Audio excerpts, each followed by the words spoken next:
Kingdom of God. It's a big deal in the Bible.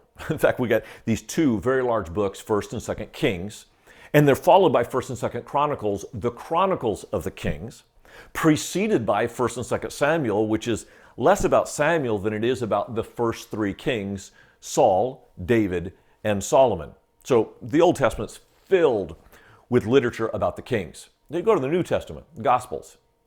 Dominant theme, Kingdom of God. Kingdom of God, it's everywhere. The epistles unpack the kingdom as it unfolds in the church, leading into Revelation, in this crescendo of the Bible, of the kingdom of God, when the true King of Kings comes again. So there you have it. Kingdom is a big deal in the Bible. Probably not as big a deal in your life or mine. Like, I've never been led by a king, neither of you. In fact, there are very few true kingdoms left in the world. So it's a foreign concept. So how is it practical? In this way. When the Bible talks about kingdom, it's really talking about leaders who are worthy of your trust. And that cuts very close to home. Who can we trust as a leader? How can we be leaders that other people can trust?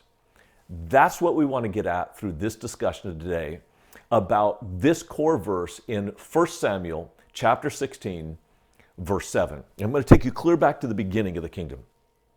Before there was a king in Israel, there were judges. The final judge was Samuel.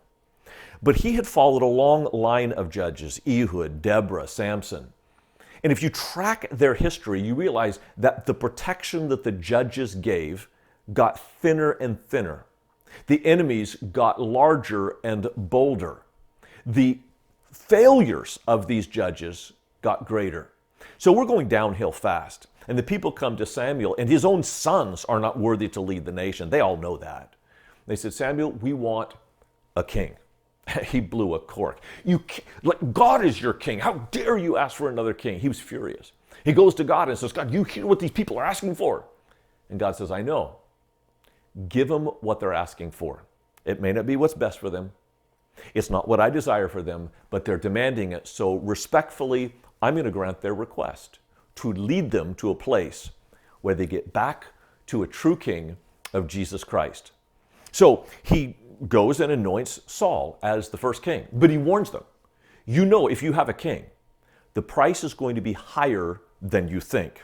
He will take your sons as soldiers, your daughters as servants, your crops as taxes. He will extract a hefty price. They say, we're willing to pay for protection that we desire. Like, God can lead us into battle, I know, but we want a king with skin on. Everybody else has a king with skin on. We want a king like that. And that was their fatal flaw. And it's ours too. We may not call this a king, but when we put our trust in anything other than God, it will extract a heavier price than we expect to pay. Other leaders will always overpromise and underdeliver. You trust in money to make you secure? Yeah, it's going to cost you more than you think and give you less than you had hoped.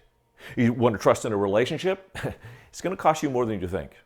It's going to offer you less than you hope. That is true for everyone other than God that we put our trust in. It was certainly true of Saul. The first king looked kingly. He was tall, he was handsome, he was strong. He looked like a king, but he failed miserably. And so God comes to Samuel and says, look, I want you to anoint another king. Go to the house of Jesse, and you're going to run through all 8 sons. Don't look on their outward appearance. Here's our core verse of the day. Do not look on his appearance or on the height of his stature, because I have rejected him. For the Lord sees not as man sees. Man looks on outward appearance, but the Lord looks at the heart. Here is the key characteristic of a leader worth following. He is a man after God's own heart. That doesn't mean we're perfect. Certainly not. David broke at least 6 of the 10 commandments. I suspect 7. What made him a man after God's own heart? It was not the heart he had. It was the heart he was after. So how can you tell if a leader is worth following? It's pretty simple. You want a man after God's own heart. And here is the litmus test. Some leaders lead by characteristics. Other leaders lead by character. And the difference is this. If you're leading by characteristics, you demand that people recognize your characteristics. It could be through a salary, could be through a title, it could be through deference or a seat at a table. But leaders leading by characteristics prop themselves up and self-support by declaring their characteristics. Leaders who lead by character, they don't need to declare. They don't need to brag. They don't need a title. They don't need a position. They simply do what God has called them to do. If you're looking for a leader worth trusting, or if you're looking to be a leader worth trusting, here's the key: to be a man after God's own heart.